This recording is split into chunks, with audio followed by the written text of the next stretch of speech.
Hi there. Welcome back to Breakfast All Day. Christy and Alonso and Matt.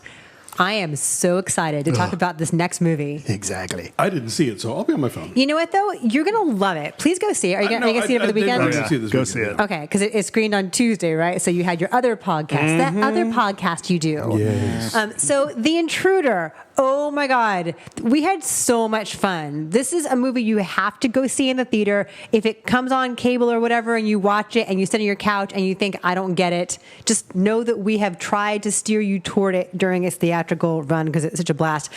Micheal Ealy and Meagan Good are this insanely attractive young married couple, and they live in this cool, spacious penthouse in San Francisco, and he does something with marketing. Yeah, he's he's like head of creative director at an agency. And she is a writer, a freelance writer who supposedly does stuff for like women's magazines about empowerment, but you never at any point in time see her sit down at a laptop or even like have a pen and paper in her hand. She never actually writes a single word, but we're meant to believe she writes. And the extent of Micheal Ealy's job is to go and meet with attractive clients, and you worry about whether or not he's going to be true to his wife. Anyway, you just don't even want logic at all. Just toss that notion out the window. So she finds this beautiful house in Napa. They have dreams of moving out of the city and starting a family someplace idyllic and green and quiet.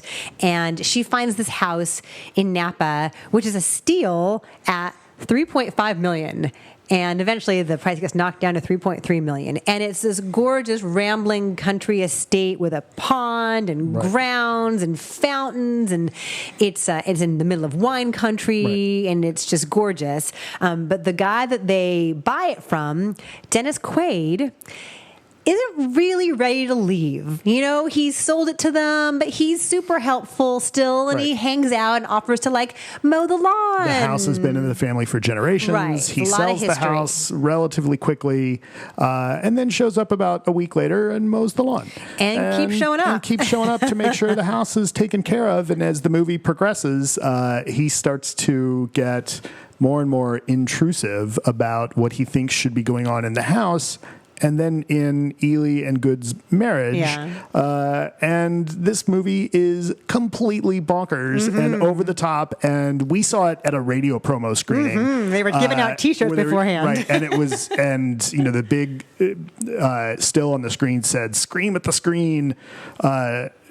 Sneak preview, and people were yelling and, you know, talking back to the screen, and by the end of the movie, so were we. And it made the movie hilarious and awesome. Like this movie definitely knows like it's kind of over the top and crazy. Yes. And it is it super stupid? Absolutely. So many plot holes. Right. So many. Like we were having fun talking about them on the escalator on the way back to the parking garage. Right. Like the big one is, look, like when you buy a house, right, even if it's an all cash offer like this one was, and you spend minimal time in escrow, which is unlikely, but whatever.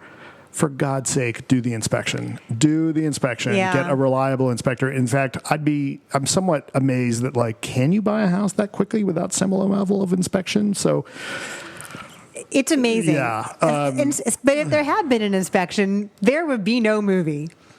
Right. Right. And that would be a great loss for us all. Yeah. But this movie, like, it's bonkers. It's super fun. Like, they're super sexy. And then there's definitely, like, you can see as the movie progresses, like Dennis Quaid's character Charlie, right, is, you know, he's nice, and then he's, you know, he starts out like one of the things the movie does well is like, oh, this guy's a little off from the very beginning, right? He's a little off, and he's also, you know, rude in a way that it seems like, you know, I mean, from the very beginning, it's like, oh, what's wrong with this guy? He's and then, abrupt. Like, he's abrupt, and it starts off with with the killing of the deer. The first time you see him, he's in the forest with a shotgun, having killed a deer. You know, and then he like tries to walk that back a little bit, but you see like, oh, there's something wrong with this guy, but he's mostly trying to hide it, and clearly Meagan Good's character is not seeing it at all. But yeah. This movie's dopey and fun. And like, look, again, this is one, you know, and I know people are going to complain that like I was complaining about the logic in Avengers last week. That's a movie where I expect some level of logic. I went into Not here. Like this movie pretty early on shows us like, oh, they after meeting him the way they do, and they stick around and they're still talking to him, like, okay, that's what we're establishing. Like, are we establishing that's how this movie's going to work? Okay, fine.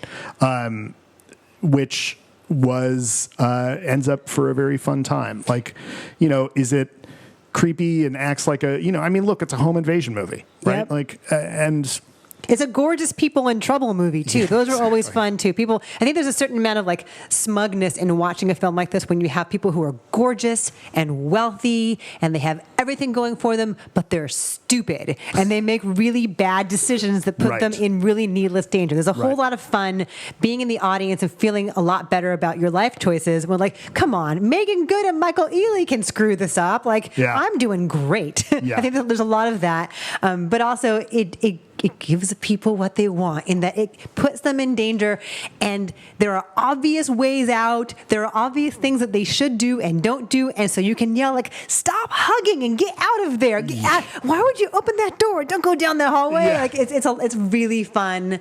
So please see it this weekend and see it with other people. This is directed by Deon Taylor, who has done some pretty terrible movies in the past, including Traffic with a K, which came out last year with Paula Patton, also a home invasion movie. Well, and it's from the writer of Obsessed and Lakeview Terrace. Right, so there's a motif here. We're not straying outside of our comfort zone here too much. And Deon Taylor also directed Meet the Blacks, which was also pretty terrible. Deon Taylor must have had like the worst experience getting a house between this and Lakeview Terrace. Like, boy, he must have just... That's from the writer.